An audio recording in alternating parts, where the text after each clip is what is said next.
The more complex the world, the more you do have to seek out other people's views. It is an honor for Governor Bush to be at DeSales University, and I'm really thankful that he sat down with us students. I really enjoy speaking to students that are idealistic and sincere and earnest and wanting to learn. It's pretty invigorating.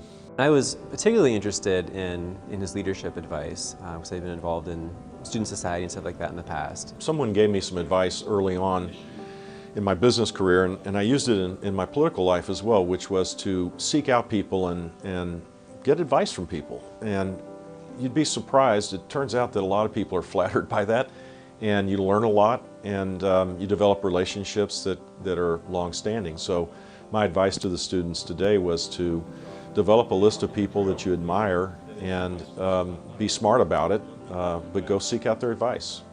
Life's a journey, and you learn a lot more by listening rather than by speaking. There are a lot of interesting ideas. I'm also really happy and excited to see what he has to say at the Furphy Lecture, and I would really love to use that in my personal life and see what I can take from his lecture and adapt that into my career. One thing that really stood out to me was his breadth of knowledge. We all had very diverse questions, and he had a response, a very educated response for every single one. So just having him here tonight was, I think, a huge asset to the student body.